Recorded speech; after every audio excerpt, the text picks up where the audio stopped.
Black families were strong even after slavery. But the question is, what happened? Black families, we're going to look at some stats here, were still, even after the brutality of being a prisoner of war, forced into free labor, beaten, uh, tarred and feathered, hung, little boys' eyes poked out, little girls raped, molested, little boy, all kind of crazy, hideous, demonic stuff, and people want to sweep it on the rug. Right. You did that, and you're still doing it in another way. So that's what I want to get to. Really, the Black family was in better shape right after 1865 than they are now. And we're going to look at some stuff to see that. You see that picture, out in Cotton Fair, as I said earlier, I experienced it. I picked cotton, rode mama back. I watched my dad get the cotton sacks, throw them across the mule, bring it up to the trailer, and they go up and shake the trailer, and I'd be sitting just playing in the cotton, jumping up and down and stuff. I know nothing about picking cotton, only the cotton I put in the washing machine. Right. Right. Yeah. So some of us, we experience some of this. So we understand, and I don't hate nobody, because the Holy Spirit is in me. All right. So we're going to look at this. Let me interject. Sometimes when we talk about history and we remind people of what has happened in the past, just like you said, they asked, well, why are you bringing up? Why can't y'all just let it go? Someone has asked me that. Why can't you just let it go? And I said, if someone were to come to your house, shoot up your family, molest your family, do all of these bad things to your family, leave, and then they come back and maybe they'll say they're sorry, something like that, but then do nothing about it. Is that enough? Right. Is it enough? Is it enough? So the answer is no, it's not enough. Sure, yes, we forgive. Are we able to move on? There are some things that need to be put in place so that we can move on. Right. Move on with what? The majority of the land is not owned by us anyway. Right. I think what we own, about 1%. It's the wealth, total combined wealth in America. Blacks own 0.5%, and haven't changed in 1865. Yeah, that's. And if you want to check it out, check out Dr. Claude Anderson. Go to Harvard Institute. They got all the facts you want. It has not changed. We're not talking about the athletes and the entertainers. We're talking about as a group of people. It was a group. The athletes and entertainers didn't build a country. It was everybody did. Right. They just benefiting based on their athletic skills and entertainment. But none of that has changed. And if a family don't have wealth, then the family cannot be successful. We can't carry out the mandate that the Father gave us in the earth. How can we govern and control something that we don't have? We don't have nothing to govern and control. So, it's very important to get there. I'm glad you brought that up because as we get in here, you're going to see that it haven't passed, it's present right now today. And I saw some of Herschel Walker talking about reparation. And I'm thinking he's an athlete. He's not speaking for us. He's speaking for himself. I'm not sure what he said. Yes, but I know for sure that reparation is in order. If it don't happen, us. And we know it's not because Pharaoh has hardened his heart, and the Father is going to deal with his reign. I mean, that's why they are in denial. The government is in denial of that, and they're going to see the wrath of Elohim just like Pharaoh did. So, but anyway, he was saying that because slavery is past. So I'm thinking, what world earth you living on? Just because you got black skin don't mean you can speak for black people, and athletes don't speak for entertainers. Do not speak for black folk.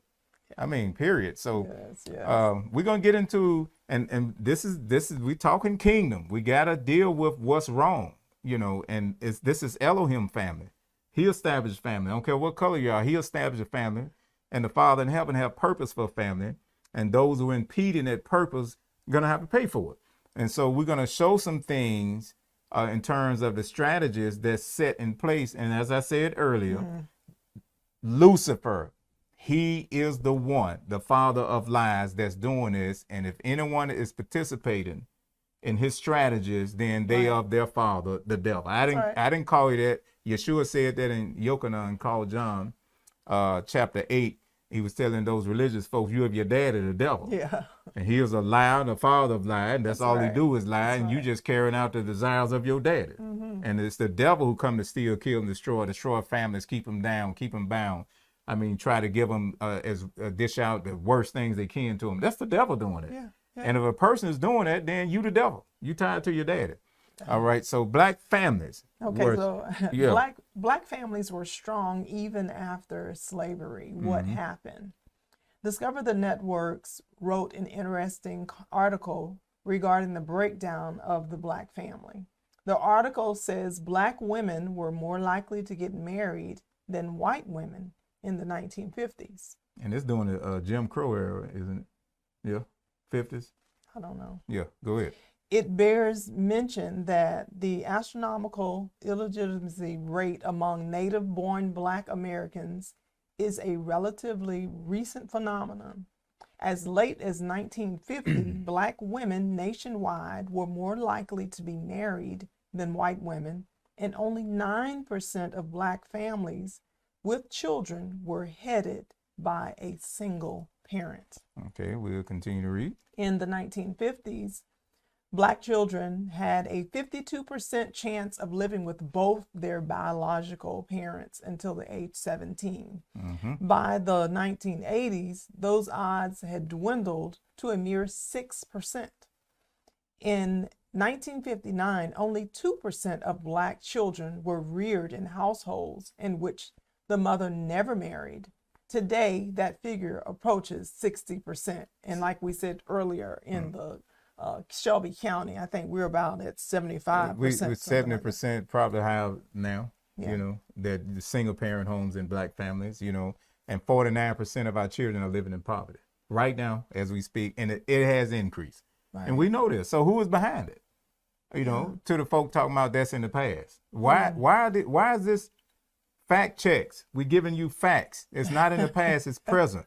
You doing your own fact check? No, we didn't write this. We didn't come up with this, you know. Okay, so we're gonna look at some other facts, but we want to go to destroyers of black families. Now we're gonna get into some things and see what was used and to destroy or keep these black family units, you know, in a below poverty level or struggling or, you know, mental oppression, what you call it, emotional damage. Yeah. You know, this type of lifestyle, the father didn't design nobody to live like that.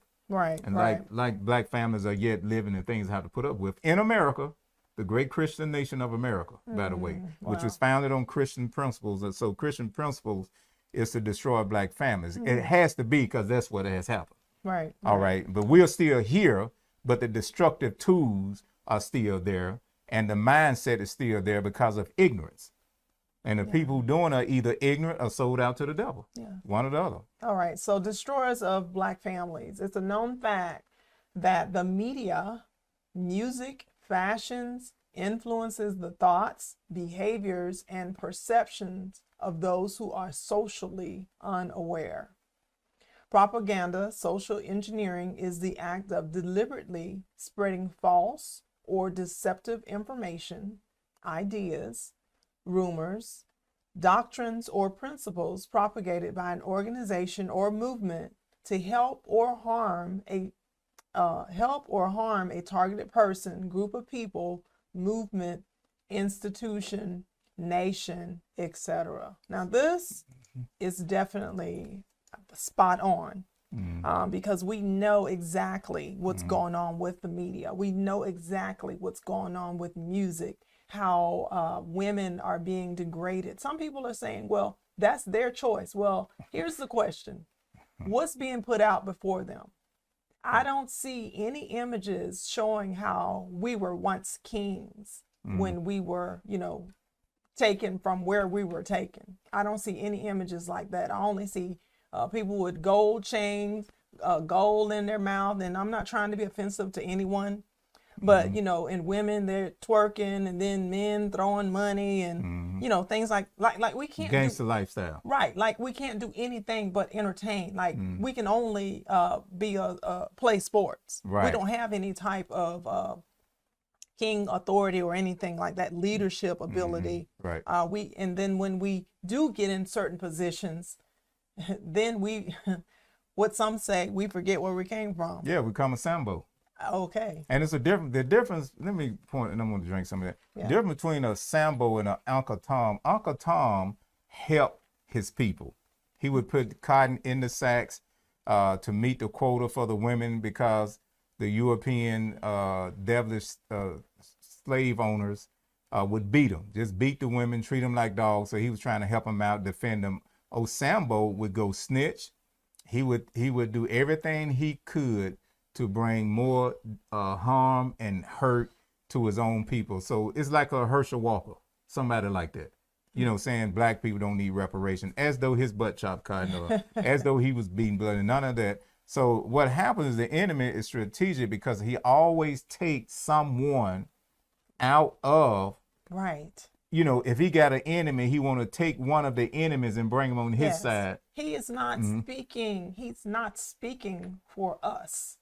We have to speak for ourselves concerning this, especially even the part about fashions. When we're looking at, you know, when a woman, when she's dressed provocatively, and you can't tell the difference between that woman and a stripper because it's just so normal, especially in certain parts of the United States. Well, the media does that because you look at movies. I be telling Renee, if they got any black movies where it ain't drugs and shooting and strip clubs and stuff like this, or can blacks produce any movies can we do anything else other than that? Or can the entertainers? Well, they won't pay them if they do. Yeah, that's right. But okay, if they don't pay you, why don't you go get a job and do something else rather than continue to be an agent of destruction to your own community, your own families?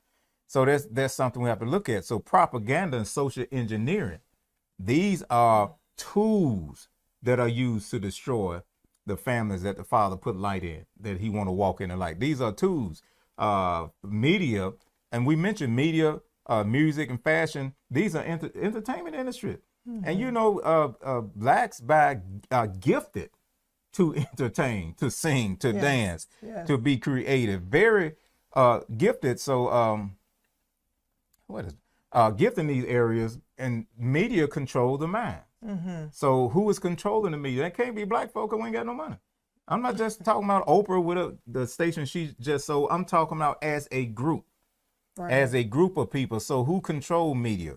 Who control music? You know, people saying, man, that's the best music I've heard. You haven't heard the best music. You're hearing what these people who own these labels and these companies want you to hear. Yes. And when it comes to black folk, they don't want you to hear nothing positive. I do want to say this picture that you have up here of this this black family. I really like this picture, and I say that because we don't get to see this that often unless you're taking the picture yourself. Right. But I'm saying on media, different television shows, But anyway, in commercials, we don't get to see these type of pictures, but we need to know who we are, whose we are, where we came from.